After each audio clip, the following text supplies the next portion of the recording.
Наурыз ұлыстың ұлы күні, бұл біздің ұлттық мейрамымыз, тәуелсіздігімізбен бірге қайта қауышқан, сағынып көріскен жаңағы ұлттық мерекеміз.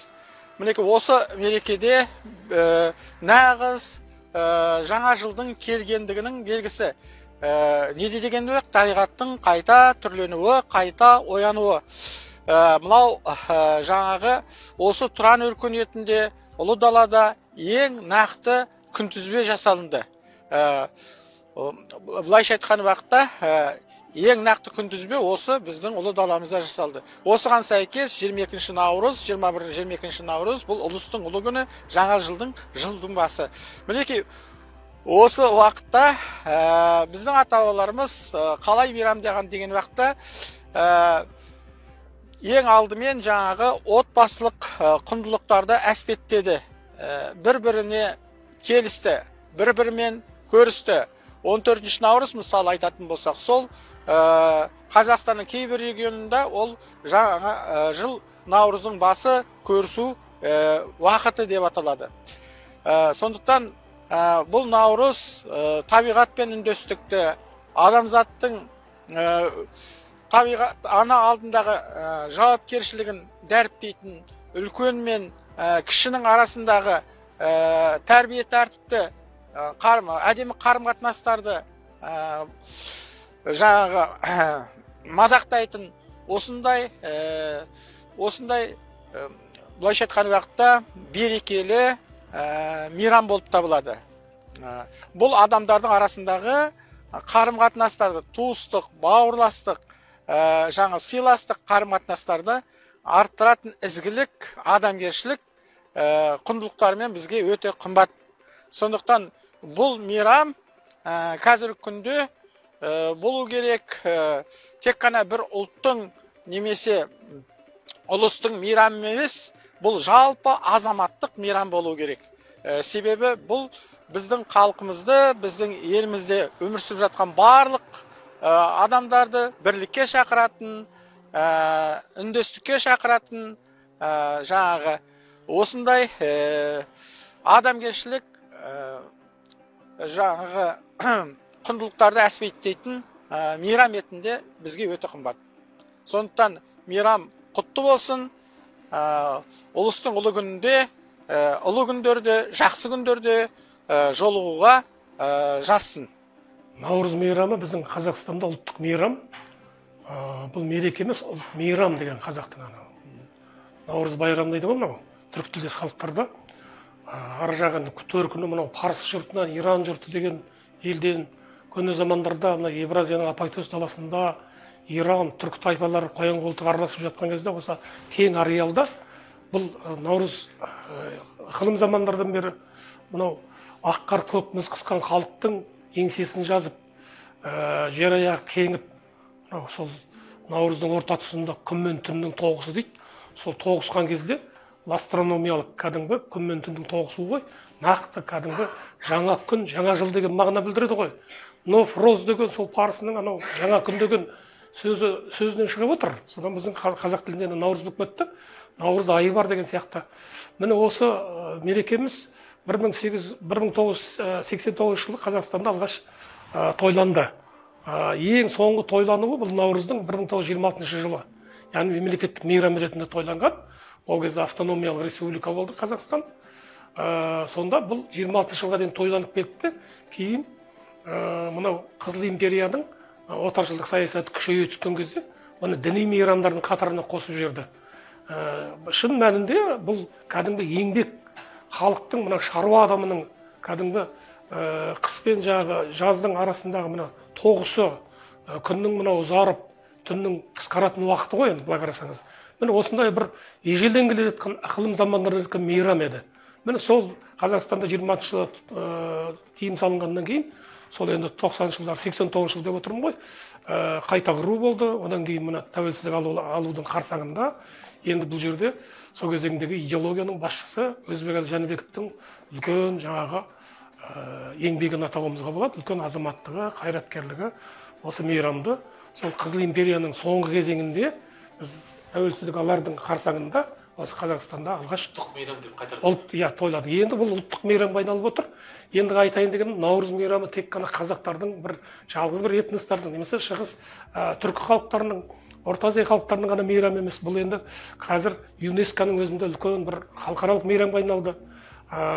Содан кейін енді бұл Қазақстанда мекендейтін кәдімгі біздің мынау байырғы ұлтымыз, мемлекет құраушы ұлтымыз қазақтардың маңына басқа да Қазақстанды мекендейтін ұлттар мен ұлыстардың жаңағы бір біріктіретін бір фактор.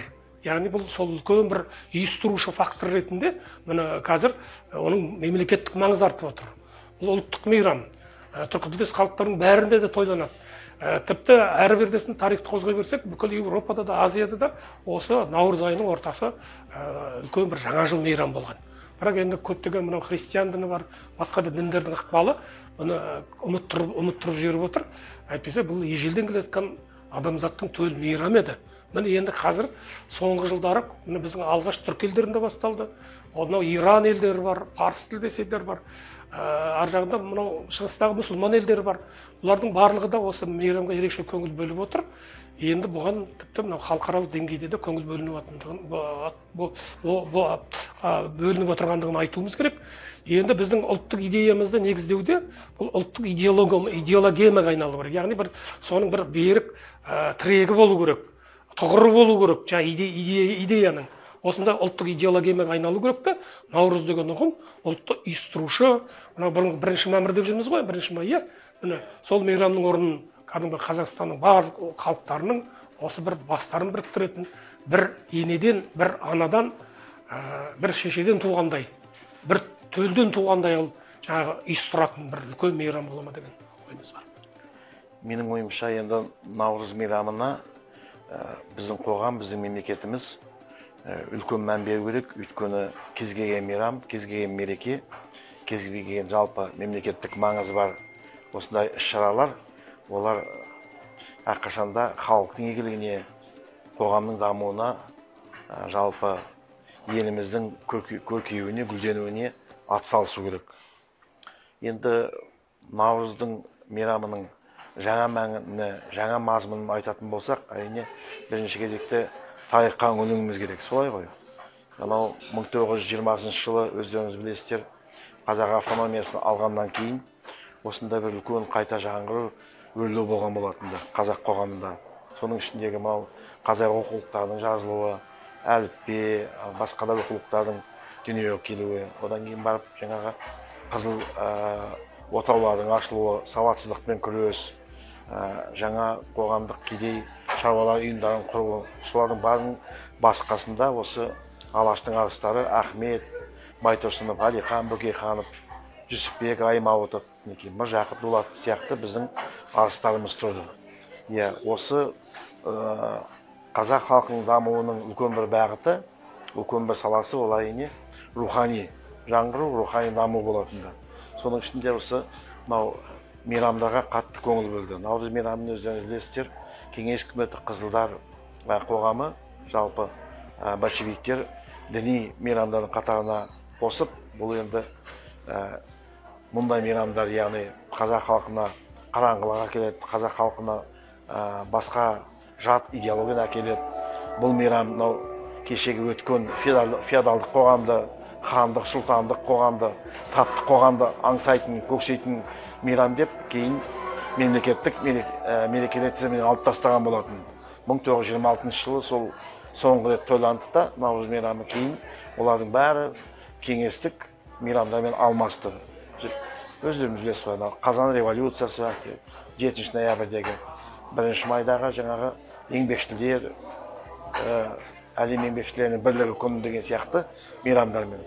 Сондықтан енді кейін, содан кейін барып Өзбекәлі Жәнібек тұрсында, ол кезде Қазақстан Компартиясы орталық комитетінің хатшысы, өте осы қазақтың әдет-ғұрпын, салт дәстүрін, тарихын, мәдениетіне, археология ескерткіштеріне, жәдігерлеріне көп мән берген адам ғой. Көп игі істер істеді. Сол кісінің арқауында, сол кісінің бастамасымен мейрамымыз мінекей қайта тойлана бастады ғой. Енді екінші наурыз мейрамы қоғамға қызмет ету керек.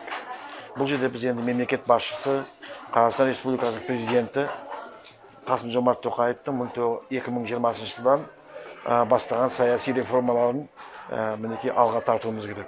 Өйткені ауқымды саяси реформалар, оның ішінде ата заңымыздағы көптеген өзгерістер, парламентке байланысты, мәслихатқа байланысты, мәжілістегі байланысты, әкімдерді сайлау, ата заңым ішіндегі өзгерістер, жердің халыққа тиесілі екендігінің бәрі заңдастырылды. Солай емес па? Сонымен қатар қоғамдық ұйымдар, саяси партиялар, яғни жалпы қоғамның барлық саласында үлкен саяси өзгерістер болып жатыр. Оның түпкі мақсаты әділетті жаңарған қоғам құру.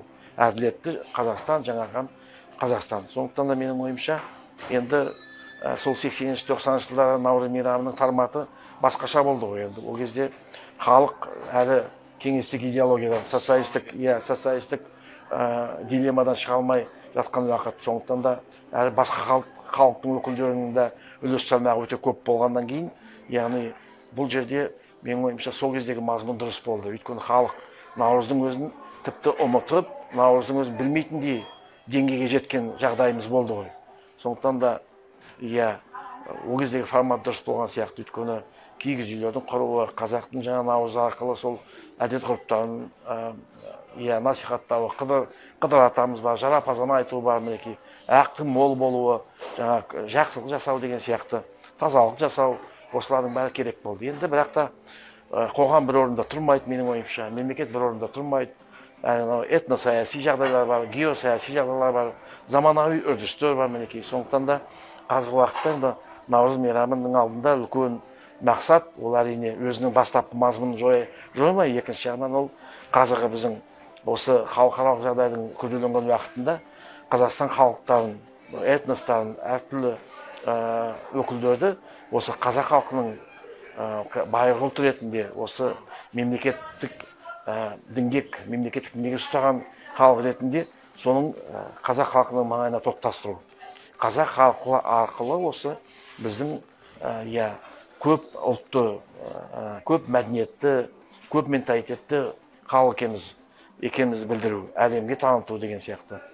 Екіншіден енді бұл жерде қазақ халқының да жауапкершілігі өте үлкен болу керек. Өйткені шын мәнінде басқа этностарды біз халықтың, біздің ұлттың, байырғы алаш жұртының жанына топтастырғымыз келсе, әрине қазақ халқының да миссиясы өте үлкен болу керек деп ойлаймыз.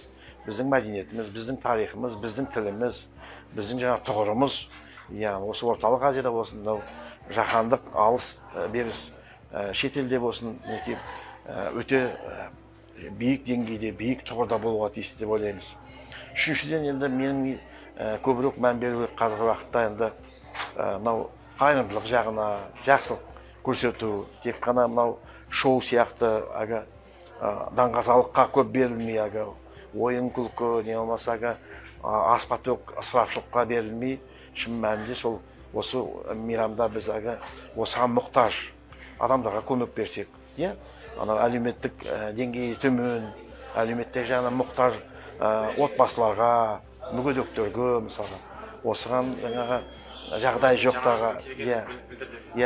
жоқтарға мінекей, соның кәдімгідей адам өзі Наурыздан бір жақсылық күтсе, үміт күтсе, деген сияқты. Сонда мен ойлаймын, халықтың қарапайым шаруалардың мінекей үкіметке деген, қоғамға деген, жалпы біздің бүгінгі мемлекеттің жүргізіп отырған саясатына деген сенімі, үміті артар еді.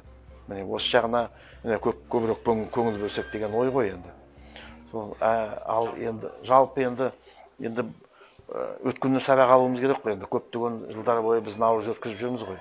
Бұл жерде қандай проблемалар тууы мүмкін? Біз қай жағына қатты мән беруіміз керек? Енді шын мәніндегі бұрынғы әкімшіліктің тізімін беру, мысалға, осындай адамдарды, осыншама адамды мінекей тамақтандыру, тағы деген сияқты, оның өзі әртүрлі ой тудырып жатады. Бір жағынан бір адамдардың бір бөлігі қуанып жатса, екінші бөлігі жаңағы сол реніш болып жатады, кигіз үйге кіре алмай жатады, жаңағы тегін тамаққа қолдары жетпей жатады, тағы. Сосын халықтың саны көп.